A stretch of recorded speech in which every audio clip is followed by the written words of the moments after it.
Pido entonces que a medida que lo vayan encontrando el texto de Romanos 14, se puedan poner en pie para que podamos leerlo de forma conjunta o alternada y participemos todos de la palabra del Señor. Así que vamos a leer de los versículos 1 al 23 de forma alternada. Y después todos juntos vamos a leer el versículo 23. Así que dice así la palabra del Señor. Recibid al débil en la fe, pero no para contender sobre opiniones. Porque uno quiere ciertamente todo, otro que es débil como libres.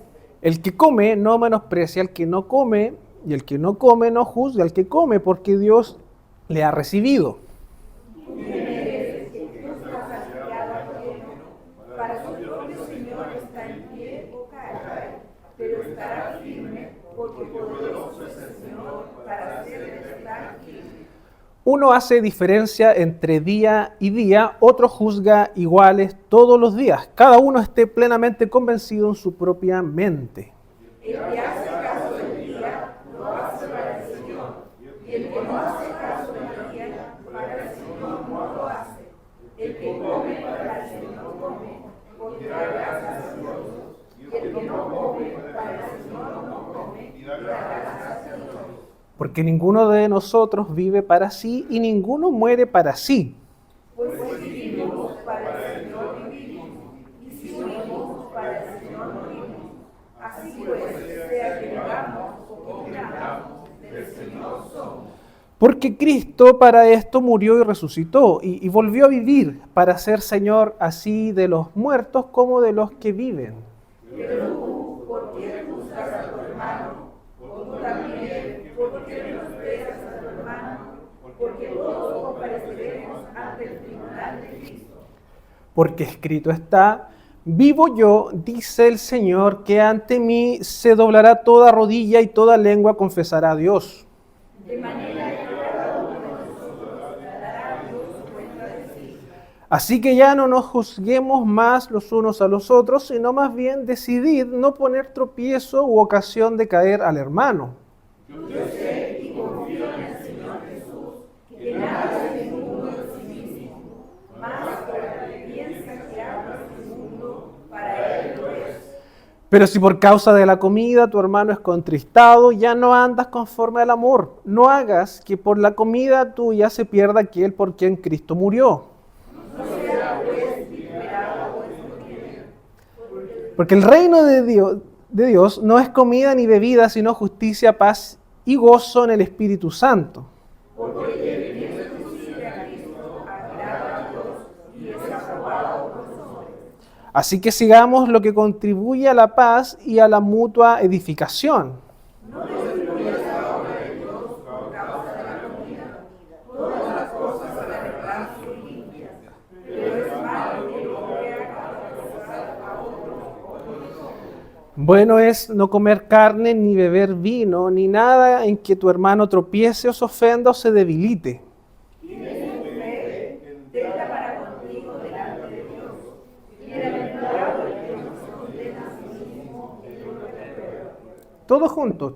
Pero el que duda sobre lo que come es condenado, porque no lo hace con fe, y todo lo que no proviene de fe es pecado. Tengamos un momento de oración. Te damos gracias, Señor, por este día, por este culto, por la maravillosa oportunidad que nos das de estar juntos, reunidos para glorificar y adorar tu nombre, Señor. Te pedimos tu bendición, que tu palabra, Señor, nos guíe, que tu palabra, Señor, nos hable, que podamos, Señor, agradarte cada día conforme a tu verdad. Te pedimos, Señor, por nosotros, para que podamos, Señor, estar atentos a tu palabra, que tu Santo Espíritu nos guíe, nos alumbre el entendimiento, Señor, y que me permita a mí también ser fiel a tu verdad, Señor. Te pedimos tu bendición. En los méritos de Cristo oramos. Amén. Tomen sus asientos. Qué coincidencia, ¿eh? Que justo hoy día que hay almuerzo congregacional estamos hablando de comida en la predicación. Y no sé si usted se ha puesto a pensar que había una serie de Marvel que se llama What If, que ¿Qué pasaría si? Pensemos en el almuerzo congregacional. ¿Qué pasaría si ese hermano que no trajo nada va a comprar y llega con una botella de vino? ¿Ha pensado eso? ¿Qué pasaría? ¿Qué diría la gente? ¿O qué deberíamos hacer?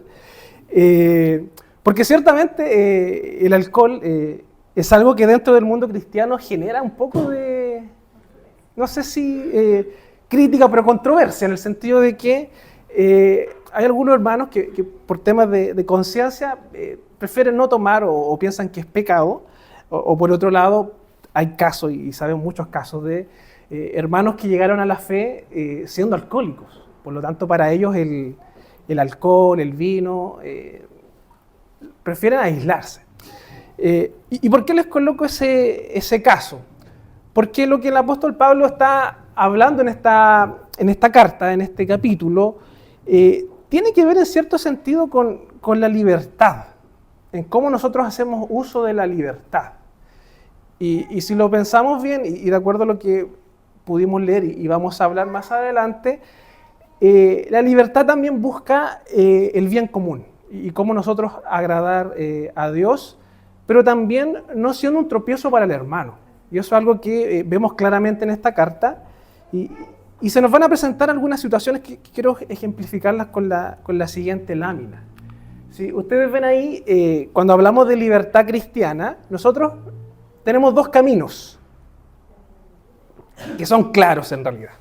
Aquello que es permitido, que nosotros bíblicamente sabemos de que no es malo, que está ahí, que Dios lo permite hacer.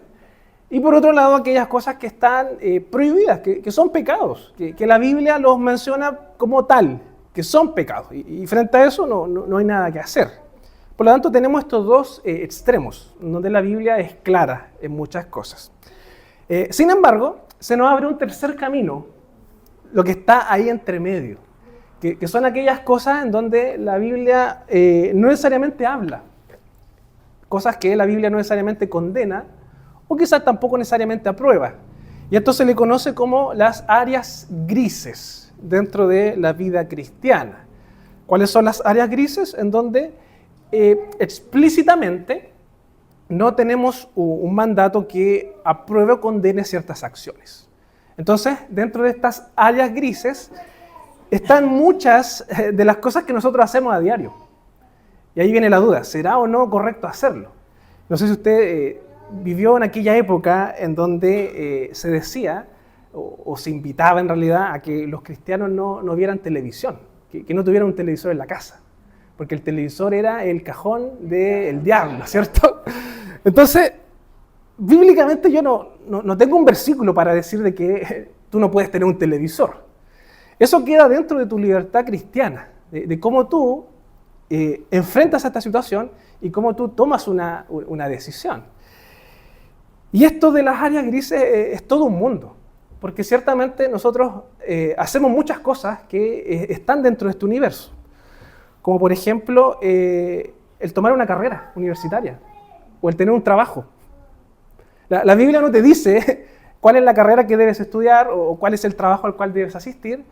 Sin embargo, te da principios bíblicos a la hora de tomar decisiones, que las vamos a ver más adelante. Pero ciertamente tú tomas esa decisión en función de lo que tú crees. Si es que es un trabajo honesto, si es que es un trabajo correcto. Si tú sabes que en ese trabajo tú vas a tener que mentir, ahí ya no es tanto área gris. Tú derechamente sabes de que eso es pecado y tú te abstienes como creyente. Volviendo al ejemplo anterior, cuando hablaba de la comida, también dentro del mundo evangélico habían ciertos temas con respecto a ciertos alimentos que algunos hermanos no comían. No sé si usted recuerda las prietas, ¿cierto? O otros alimentos asociados a la sangre, que algunos hermanos en su conciencia preferían no hacerlo porque ellos convencidos estaban de que era pecaminoso, o que Dios lo había prohibido. ¿Ya? Eso también tiene toda una explicación que podemos ver más adelante, pero en síntesis yo le digo, comer eso no es pecado, ¿ya? Para que usted se quede tranquilo, comer eso no es pecado. La otra vez, no me acuerdo con quién conversábamos, creo que no sé si con los catecúmenos o los jóvenes, hablábamos también acerca de los tatuajes, que también eso genera un poco de no sé, de cuestionamiento dentro del mundo evangélico. Hay quienes señalan de que es totalmente pecaminoso, y otros que dicen que no, que en realidad que el mandato que está en el Antiguo Testamento está en un contexto histórico, social, que tenía que ver con aspectos religiosos, que es totalmente distinto a lo que vemos hoy en día. Entonces, también eso queda dentro de la libertad cristiana, ¿ya? Así que, si tuviésemos que enumerar un montón de ejemplos, tendríamos toda la tarde. De hecho, podemos ahí después en el almuerzo conversar sobre, no sé, las películas, la televisión. ¿Puede el cristiano tener Netflix o no? ¿Puede el cristiano ver el mundial? El domingo no, ahora no. Leía una publicación de un pastor que decía, ellos le toca culto en la tarde, creo, algo así. Y decía que justo coincidía, creo que era mexicano él, que justo coincidía con el partido entre México y Inglaterra. Entonces, ellos se enfrentaban como este problema de que al parecer hay algunos hermanos que se van a quedar en la casa por ver ese partido. Entonces, él decía y agradecía a Dios porque el creyente tiene una firme convicción de que el día del Señor es intocable, porque es un mandato. Por lo tanto, eso no es un área gris en realidad. Eso es un mandato del Señor de honrar en su día. Por lo tanto, entre escoger en algo que es entretención, un día domingo, e ir al culto, el cristiano ni siquiera debería pensarlo. El día del Señor, esa es la prioridad. Entonces, hermanos, teniendo esto en mente, de que hay áreas grises que a veces nos dejan ciertos problemas a la hora de lo que llamamos la libertad cristiana o la conciencia, vamos a hablar acerca de la libertad. Esta frase que tanto nos gusta, que yo le he puesto por título, libres para amar. Somos libres para amar. Y quiero destacar 3 puntos, 3 ideas que tienen que ver con esto. En primer lugar, amamos al mostrar que Cristo es nuestro Señor. Esa es la primera forma de amor. Al mostrar que Cristo es nuestro Señor. Versículos del 1 al 12. La segunda idea que quiero tratar es que nosotros amamos cuando nuestra libertad no causa tropiezo. Y ahí entramos en un problema. Amamos realmente cuando nuestra libertad no es causa de tropiezo al prójimo. Y en tercer lugar, amamos cuando buscamos la edificación mutua. O sea, en realidad nuestra libertad no está tanto enfocada en nosotros. Nuestra libertad está enfocada en un ámbito colectivo, en lo que tú llamas iglesia, en tu comunidad de fe. Tú debes usar tu libertad para edificar a tu hermano y no hacer lo contrario, ser una piedra de tropiezo. Para contextualizar también un poco este capítulo, si ustedes se dieron cuenta, en la lectura hablábamos de ciertos alimentos y ciertos días. No sé si usted recuerda eso, que algunos comen, para el Señor lo hacen, otros se abstienen, para el Señor lo hacen. Algunos guardan ciertos días, para el Señor lo hacen, y otros se abstienen de guardar ciertos días, para el Señor lo hacen. Eso es lo que Pablo está diciendo. Si tuviésemos que sintetizar este asunto de conciencia, Pablo ocupa en su mayoría estos 2 ejemplos, la comida y los días. ¿A qué se está refiriendo Pablo con esto? Con la comida. Es muy probable que Pablo está aludiendo a aquellas comidas que eran prohibidas bajo la ley mosaica. Sin embargo, a través de la revelación del Evangelio, sabemos de que esas comidas son purificadas por el Señor. ¿Se acuerdan cuando Jesús dice mata y come? ¿Se acuerdan? Entonces, hay ciertos elementos o ciertos alimentos que estaban prohibidos, pero que a la luz del Evangelio y de la revelación del Evangelio vemos que no son pecaminosos comerlos. ¿Qué pasaba? Que habían judíos que seguían con esta idea de la ley ceremonial.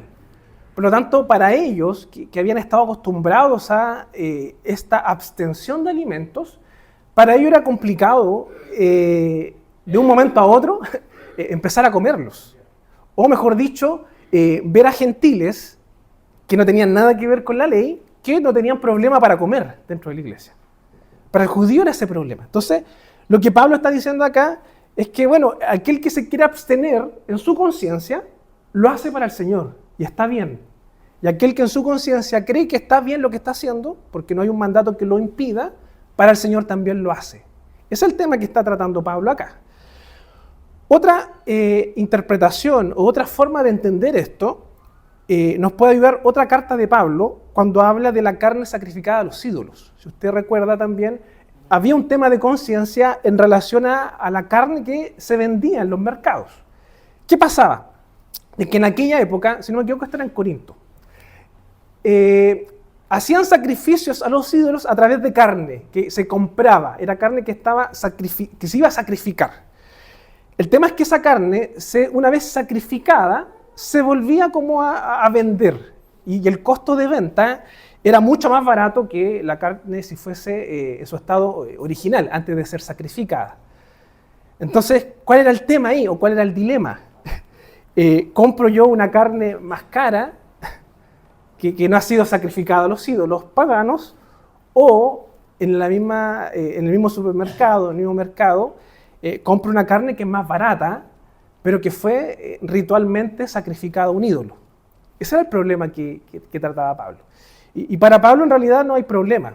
Para Pablo en realidad tú puedes comer algo sacrificado a los ídolos, porque en realidad el Señor es Señor de todas las cosas, independiente de que algo sea sacrificado o no. Ese es como el argumento de Pablo. Sin embargo, habían hermanos que eran también débiles en la fe y tenían este inconveniente de pensar cómo nosotros vamos a comer algo que fue sacrificado a los ídolos. Entonces ahí entra también este tema de la conciencia. Aquellos que no tienen problema de conciencia pueden hacerlo, mientras que aquellos que tienen problemas de conciencia o creen que es pecado comerlo, mejor absténganse, y con eso también glorifican a Dios. Eso es lo que Pablo está diciendo con estos ejemplos. Lo mismo pasaba con los días. Cuando Pablo decía, algunos guardan ciertos días, para el Señor lo hacen. Aquí es importante hacer una precisión, porque este versículo yo lo he escuchado y me lo han presentado para argumentar de que el creyente no está obligado a congregarse el domingo, sino que puede hacerlo cualquier otro día de la semana. Pablo no está hablando de eso. Pablo no está hablando del día del Señor. No está diciendo de que si tú no quieres congregarte el domingo, puedes congregarte el miércoles. Pablo no está hablando de eso, ¿ya? Porque el mandato del día del Señor está claro en la Escritura. En eso no hay problema. Lo que posiblemente está hablando Pablo tiene que ver con dos cosas. En primer lugar, algunos apuntan en relación nuevamente con la comida y los días en torno al ayuno. Algunos comentan eso, de que Pablo está hablando del ayuno. Hay algunos que se abstienen de comer ciertos alimentos una cierta cantidad de días. Un ayuno por 2 días o 3 días. Mientras que otros se guardan o prefieren hacerlo por menos tiempo. Un día, mediodía. Cualquiera de las dos formas en que lo haga, para el Señor lo hace. Eso es lo que Pablo está diciendo, ¿ya? Aquí no hay un tema de yo entro a juzgar o yo soy más espiritual porque yo estoy toda una semana sin comer. O sea, no sé si se pueda, pero usted me entiende. Yo no soy más espiritual que el hermano que solamente ayunó mediodía. Pablo está diciendo eso, que ese tipo de cosas no debería ser tema en la iglesia, no es un tema para discutir. Otra interpretación con respecto a los días tiene que ver con que posiblemente ciertos hermanos judíos que habían llegado a la fe seguían guardando ciertas fiestas judías, siendo cristianos. Entonces Pablo dice, no hay problema en que lo sigan haciendo. Si ellos entienden el Evangelio, no hay problema en que sigan celebrando ciertas celebraciones judías, porque en cierto sentido son celebraciones nacionales. Es como que nosotros celebremos el 18 de septiembre. Es una celebración nacional, como Purim, por ejemplo. ¿Se acuerdan de Purim? Los que leyeron Esther, Purim es una celebración nacional que recuerda una liberación. Entonces, Pablo lo que está diciendo, si ellos quieren celebrar o guardar ciertos días, para el Señor lo hacen, y está bien. Otros que consideran necesario no hacerlo, para el Señor está bien y no lo hacen, ¿ya? Ejemplo claro, hoy en día, Navidad o Semana Santa.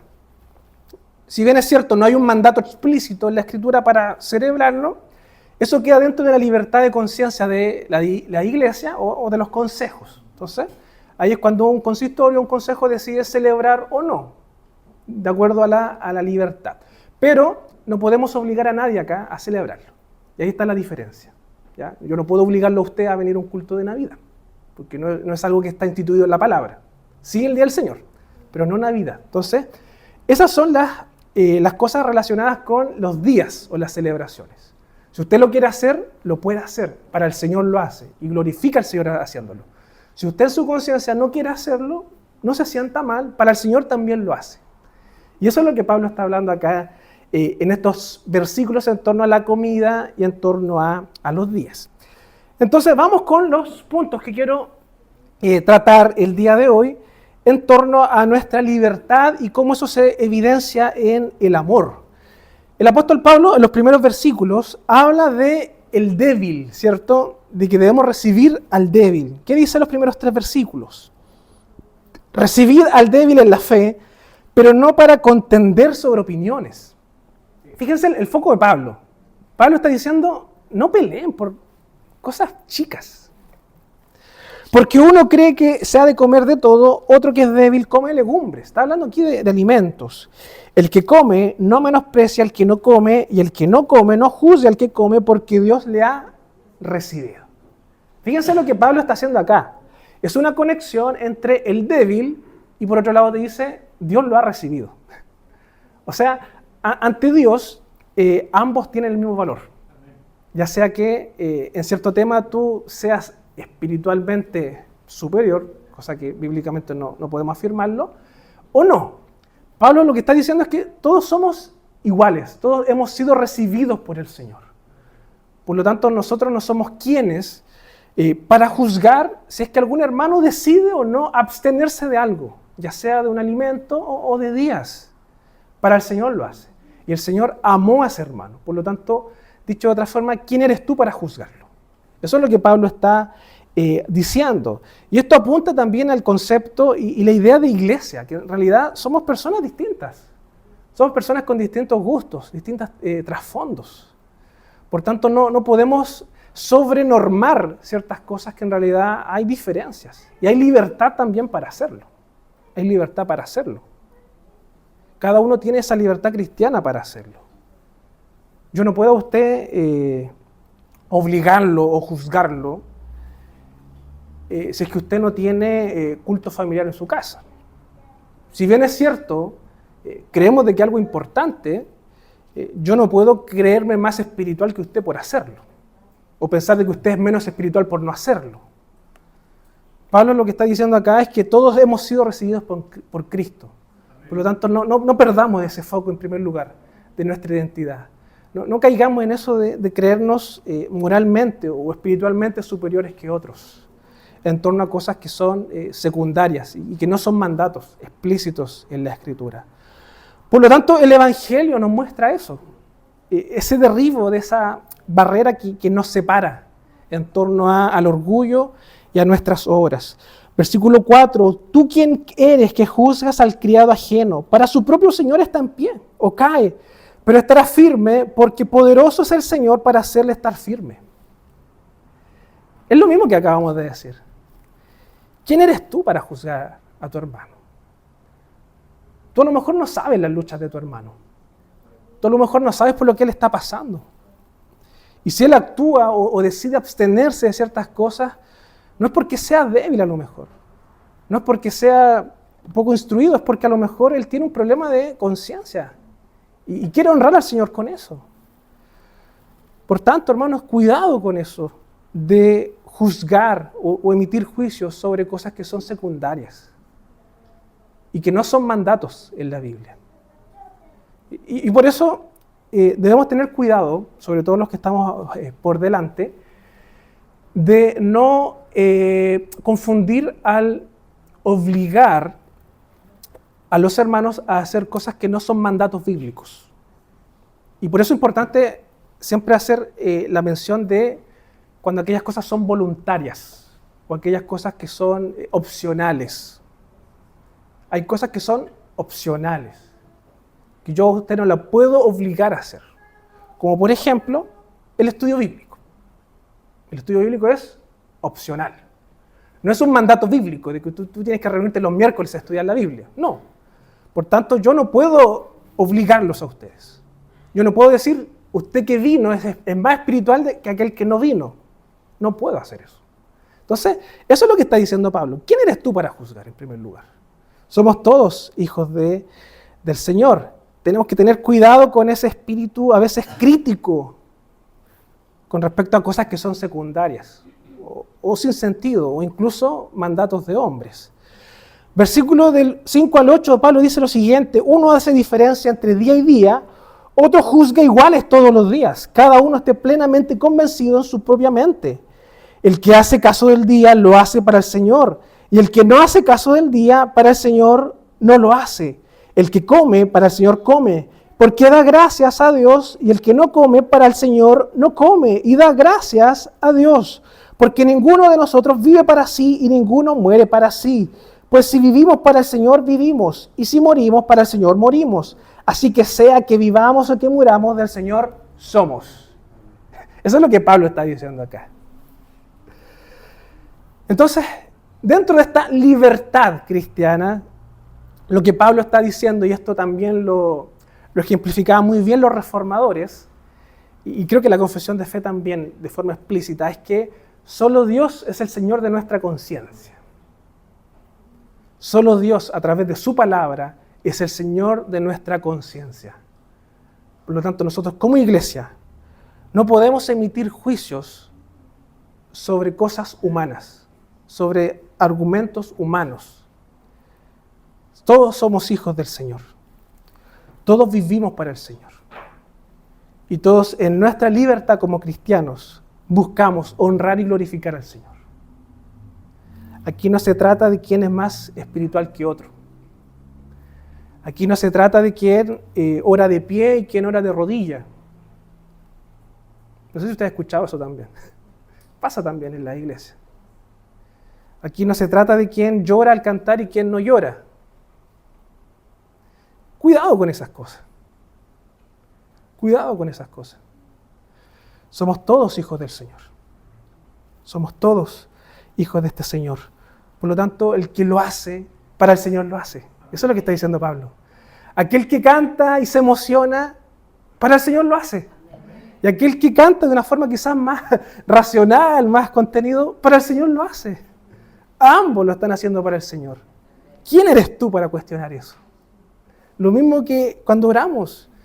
Hermano, si usted quiere orar de rodillas, puede hacerlo. Y para el Señor lo va a hacer. Si usted quiere orar de pie, puede hacerlo y el Señor va a ser glorificado con eso. Si usted quiere orar sentado, puede hacerlo también. Para el Señor lo hace. Y eso es lo que Pablo está diciendo. No somos quienes para juzgar. No somos quienes para juzgar. Menos cuando se trata de cosas o criterios humanos. Versículo 9. Porque Cristo para esto murió. Y resucitó y volvió a vivir, para ser el Señor así de los muertos como de los que viven. Pablo reafirma esta idea. Cristo es nuestro Señor. Cristo es nuestro estándar. Cristo y su palabra es nuestra norma. No las opiniones humanas. No los sentimientos humanos. El Señor es el Señor de la conciencia. Entonces, cuando hablamos de áreas grises, hermanos, se nos abre este abanico, ¿cierto? Y dentro del mundo cristiano está este problema de ciertas normas que a veces se estipulan como normas de espiritualidad cuando en realidad no lo son. Como por ejemplo, la vestimenta. Yo podría estar hoy día de terno y corbata, pero no estoy. Pero, ¿qué es lo que quiero decir con esto? De que a veces también en las iglesias se pone este parámetro en relación a la espiritualidad. Oh, este hermano vino bien presentado, por lo tanto es muy espiritual. Y por dentro está muerto. Cuando por otro lado, un hermano a lo mejor más humilde va con lo que tiene, pero su corazón está adorando al Señor. ¿Se dan cuenta la diferencia? Y como muchas veces perdemos el foco y nos equivocamos en tonteras. Para el Señor lo hacemos. Versículo 10, pero tú, ¿por qué juzgas a tu hermano? O tú también, ¿por qué menosprecias a tu hermano? Porque todos compadeceremos ante el tribunal de Cristo, porque escrito está, vivo yo, dice el Señor, que ante mí se doblará toda rodilla y toda lengua confesará a Dios. de manera que cada uno de nosotros dará a Dios cuenta de sí. ¿Se da cuenta? Lo que Pablo está diciendo es que la forma, muchas veces en la forma en las cuales adoramos, eso tiene que ver también en una relación mía con Dios. Tiene que ver con eso. Y cada uno dará cuenta de sí. Yo no puedo pedirle a un hermano que se comporte o actúe de la misma forma que otro hermano. Todos somos distintos. Y ante el tribunal de Cristo, Él verá. Él se la arreglará con el Señor. Y ahí está el tema de la conciencia. Solo Dios es el Señor de la conciencia. Segundo punto. Y este creo yo que es un llamado a nosotros. Amamos cuando nuestra libertad no causa tropiezo. Versículos del 13 al 18. ¿Qué es lo que dice el versículo 13? Así que ya no nos juzguemos más los unos a los otros, sino más bien decidid no poner tropiezo u ocasión de caer al hermano. Voy a leer todo el versículo hasta el 18. Yo sé y confío en el Señor Jesús que nada inmundo es en sí mismo, mas para el que piensa que algo es inmundo, para él lo es. Pero si por causa de la comida tu hermano es contristado, ya no andas conforme al amor. No hagas que por la comida tuya se pierda aquel por quien Cristo murió. No sea pues vituperiando vuestro bien, porque el reino de Dios no es comida ni bebida, sino justicia, paz y gozo en el Espíritu Santo. Porque el que en esto sirve a Cristo agrada a Dios y es aprobado por los hombres. Y aquí está el desafío. Porque lo que Pablo está diciendo es que somos libres. La libertad cristiana nos permite hacer muchas cosas. ¿Se acuerdan de las áreas grises? Eso está en la libertad cristiana. Sin embargo, ¿cuál es el principio bíblico que nos está enseñando Pablo acá? Que tu libertad, que la tienes, no debe ser una forma de hacer tropezar al otro, a tu hermano, al prójimo. Debes cuidar tu libertad. Tú tienes derecho a ser libre, tienes derecho a ocupar tu libertad.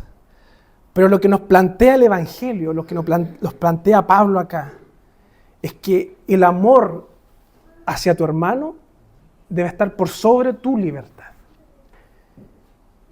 Y eso es algo totalmente contracultural y es algo que nos demanda un desafío. Porque lo que Pablo está diciendo acá es que lo que debe importarnos es el reino de Dios, más que las cosas temporales de este mundo. Por tanto, lo que Pablo nos está enseñando en estos versículos es que, si bien es cierto, tú tienes libertad para hacer muchas cosas, debes tener cuidado al ejecutar esa libertad, porque podrías hacer caer a algún hermano. Y muchas veces, ante eso es mejor abstenerse. Y eso es lo que dice Pablo.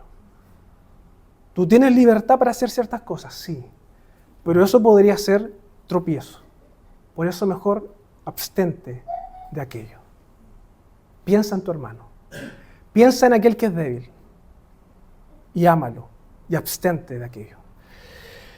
¿Qué ejemplo podría haber de esto? Muchos ejemplos. Yo les coloco un ejemplo concreto que pasó conmigo cuando llegué a la fe reformada. Yo cuando me hice presbiteriano o me hice reformado en plena época universitaria, aprendí y supe de que el alcohol no era pecado.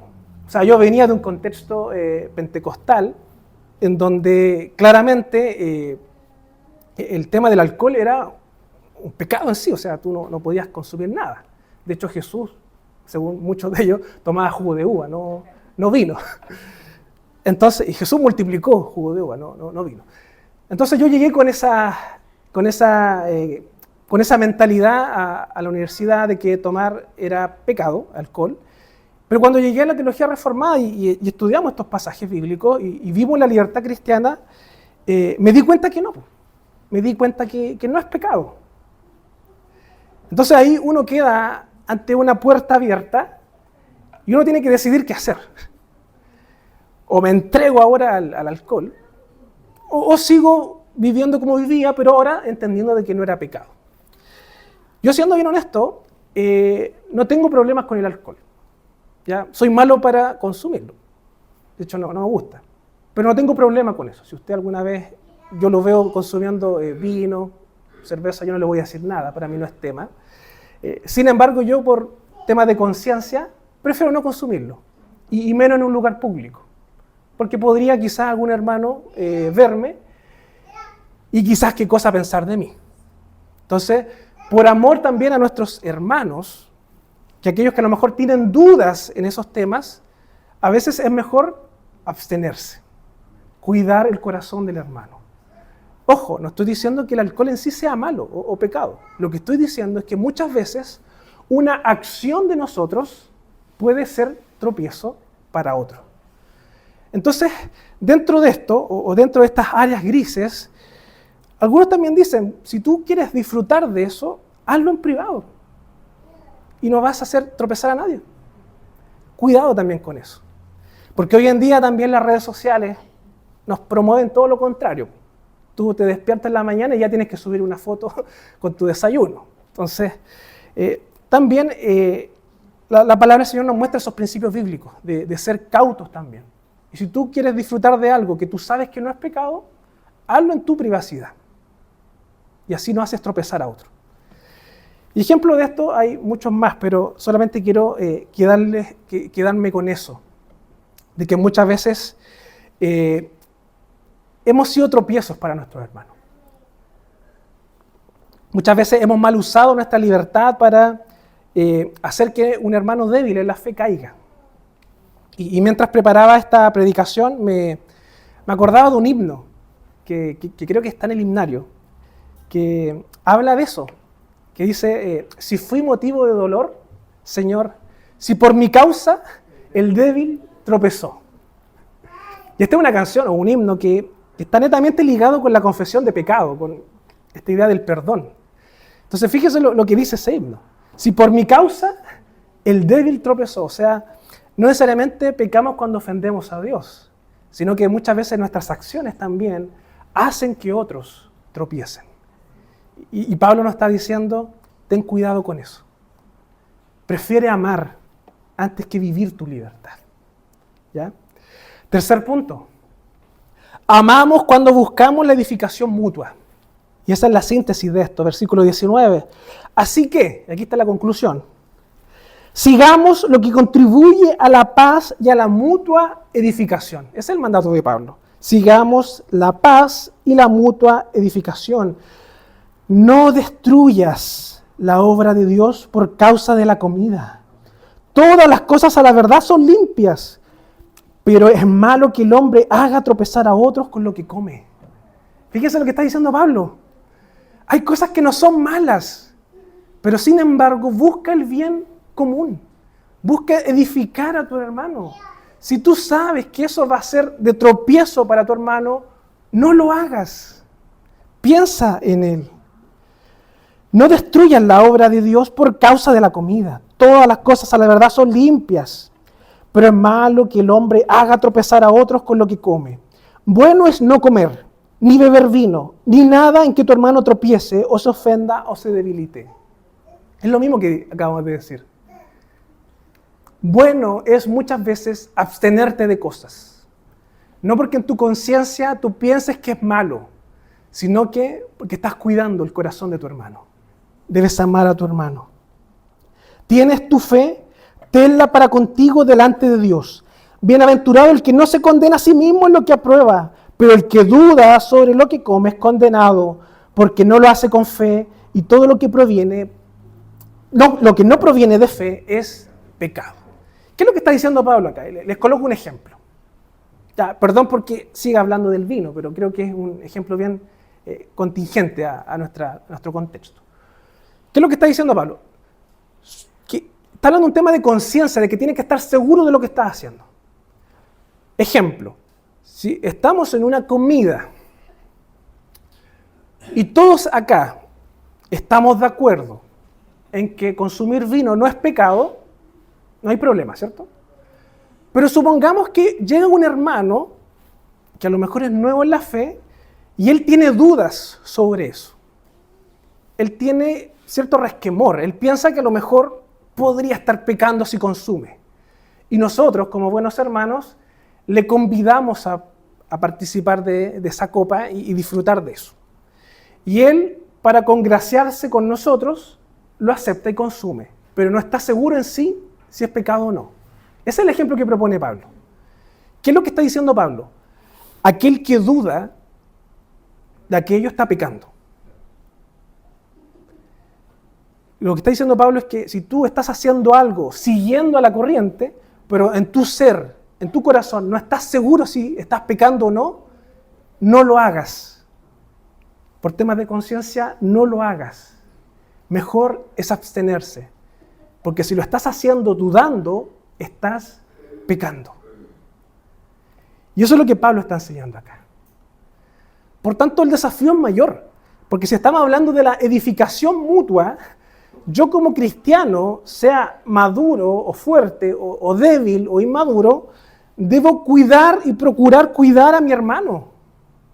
No porque yo esté convencido de algo, mi hermano sí lo va a estar. Y yo voy a ser cómplice o lo voy a hacer participar de algo que él puede estar dudando.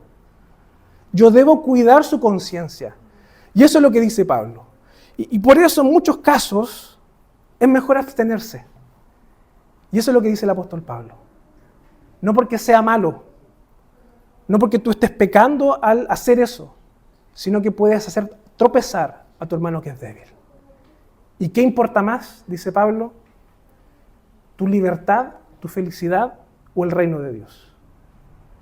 El reino de Dios. Por lo tanto, piensa y cuida a tu hermano. Y eso es lo que Pablo nos enseña acá. Hay un texto bíblico en 1 Corintios 10, que ¿se acuerdan de esta frase de Pablo? Todo me es lícito, pero no todo me conviene. Y esta es una frase que también a veces se malentiende o se mal ocupa, cuando muchas veces ciertos cristianos quieren justificar ciertas cosas y dicen todo me es lícito. La verdad es que, si usted no lo sabía, esta frase que Pablo coloca acá en Corinto, lo que Pablo está haciendo es responder a un argumento, a un eslogan que había en aquella época. ¿Qué pasaba? Algunos comentan de que en la iglesia de Corinto, en aquel lugar, había ciertos creyentes que no entendían bien el evangelio. Por lo tanto, ellos decían, todo me es lícito. Y bajo esa frase, ellos hacían de todo. ¿Ya? Eso es no entender el evangelio, pero en la iglesia de Corinto pasaba eso. Entonces, ¿qué es lo que hace Pablo? Pablo toma esa misma frase, todo me es lícito, pero le añade la siguiente frase, pero no todo me conviene o no todo edifica. Lo que está diciendo Pablo ahí es que tú tienes libertad en Cristo. Sin embargo, si tú mal usas esa libertad, puedes hacer cosas que no te convienen o no edifican. Por lo tanto, somos llamados a buscar el reino de Dios, a glorificar al Señor a través de la obediencia, pero también cuidando la conciencia y el corazón de nuestros hermanos. Entonces, cuando hablamos de áreas grises, y conectándolo con lo del inicio, para ir cerrando, en la vida cristiana vamos a tener que tomar decisiones. De hecho, a mí me ha pasado, y yo creo que también a ustedes le ha pasado, de que llega un hermano y le pregunta, hermano Gerson, ¿puedo hacer esto o no puedo hacer esto? ¿Será pecado o no? ¿Qué dice la Biblia? Y a veces te ponen en aprietos. Entonces, ante eso yo les traigo 7 principios bíblicos o 7 consejos a la hora de tomar ciertas decisiones con respecto a las áreas grises. ¿Ya? ¿Cuáles son? En primer lugar, ¿qué es lo que debes preguntarte? ¿Qué dice la Biblia acerca de esto? Nosotros somos sola escritura, partimos de ahí. La Biblia es nuestra autoridad. ¿Lo permite? ¿Lo prohíbe? Debes hacerte esas preguntas. Y si la Biblia lo prohíbe, ya no hay nada más que hacer. Lo siento, ya no hay nada más que hacer. Ya no es un área gris en realidad, es pecado. Y si la Biblia lo permite, hazlo. Es lo primero que debes preguntarte. ¿Qué dice la Biblia acerca de eso? Pero si la Biblia nos da esta área gris, la siguiente pregunta que yo me haría es esta. ¿Es algo que glorifica a Dios? Y eso tienes que preguntártelo tú internamente. Yo al hacer esto, ¿ya? Y aquí voy a colocar ejemplos claros. Yo al ir al cine, yo al escuchar música, yo al ir al estadio, no sé, ¿estoy glorificando a Dios? Yo al estudiar esta carrera universitaria, o yo al postular este trabajo, ¿estoy glorificando a Dios? Hacernos también esas preguntas. Tercer lugar, ¿es algo que me edifica? Preguntarte eso. ¿Realmente salgo beneficiado con esto o estoy perdiendo? ¿Es algo que realmente me edifica? No sé si usted sabía, pero hoy en día en el Mundial las entradas para asistir a un partido son costosas. O sea, realmente es perder un ojo de la cara. Entonces también hay sentido común. Yo insisto, para mí el fútbol no es pecaminoso en sí. Pero cuando eso implica tomar una decisión totalmente absurda de gastar quizás más de lo que gano para ir a ver un partido, quizás no me edifica tanto, ya que todo el mes voy a estar pasando penumbra. Entonces, pensar también en esas cosas. Tercer punto, y esto es lo que conversábamos en el segundo punto. Si lo hago, supongamos que estoy convencido de que no es pecado, pero si lo hago, ¿podría ser de tropiezo para mi hermano? ¿Se han preguntado eso? A veces pensamos en nosotros, pero pensemos también en nuestro prójimo. Si tú estás convencido de que hacer eso no es pecaminoso, pero si lo hago y tropieza mi hermano, pregunta también eso, pregúntate eso. Quinto, ¿es algo que domina mi corazón? Y aquí estamos yendo a lo más profundo. ¿Puedo estar yo tranquilo sin hacer eso o necesito hacerlo? Cuidado, porque si lo necesitas hacerlo es porque a lo mejor es un ídolo y tienes que tener cuidado con eso. Cuidado de hacernos esclavos de ciertas cosas. Cuidado con esas cosas. Sexto punto. ¿Tengo una limpia conciencia delante de Dios al hacerlo esto? O sea, ¿realmente estoy convencido de esto? ¿O tengo dudas aún? O no sé, o tengo dudas, o quizá. Pablo dice, si tienes dudas, mejor abstente, no lo hagas. Pregunta también eso. Porque si estás dudando y lo haces, estás pecando. Y último punto que espero que lo practiquemos en la iglesia. ¿Qué consejo me dan mis pastores y mis hermanos maduros? Pida consejo también.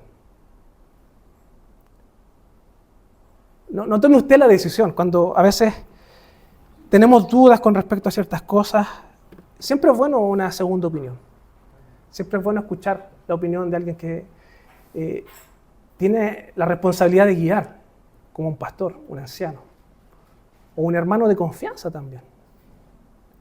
Entonces, ¿qué es lo que yo quiero mostrarles, hermanos? Que en Cristo y a través del Evangelio somos libres. Pero nuestra libertad no puede ser tropiezo para nuestros hermanos. Si quisiera sintetizar esto en una frase, como bien lo dijo alguien por ahí, la ley de Dios se resume en 2 mandamientos. Ama a Dios, glorifica a Dios, pero también ama a tu prójimo. Y de eso se trata la libertad cristiana.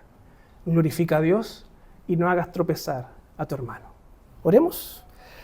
Te damos gracias, Señor, por esta predicación, por este momento que nos das para poder escuchar tu palabra, poder reflexionar en torno a ella, Señor. Te pedimos que tú nos sigas bendiciendo, que tú, Señor, nos ayudes a poder estar tranquilos en nuestra conciencia. En primer lugar, Señor, reconocer de que tú creaste todas las cosas, que todas las cosas son para tu gloria, Señor. Sin embargo, el pecado, sin embargo, el hombre ha distorsionado muchas cosas. Y se nos presentan, Señor, ciertos dilemas en la vida, ciertas decisiones que debemos tomar, Señor. Y te pedimos que tú nos ayudes a hacer un buen uso de nuestra libertad. Hacer un buen uso, Señor, de esa libertad que tú compraste en Cristo. De poder vivir para glorificarte, de poder vivir para edificar a nuestros hermanos, Señor. Ayúdanos a tener cuidado de no hacer tropezar a aquellos, Señor, que a lo mejor tienen dudas. Ayúdanos a ser, Señor, amorosos, a cuidar del corazón de aquel que es débil, Señor. A no creernos también fuertes. Todos tenemos áreas en nuestra vida, Señor, en donde somos débiles. Y te pedimos, Señor, que tú nos ayudes. Que podamos, Señor, trabajar aquellas áreas, Señor, para que podamos glorificarte, Señor. Cuida nuestro corazón de hacer algo, Señor, con duda, porque ciertamente estamos pecando, Señor. Ayúdanos a ser sabios para abstenernos, Señor. Y con convicción poder hacer aquellas cosas, Señor, que te glorifican y que nos dan deleite también a través de tus bendiciones, Señor. Te pedimos tu bendición. En los méritos de Cristo oramos. Amén.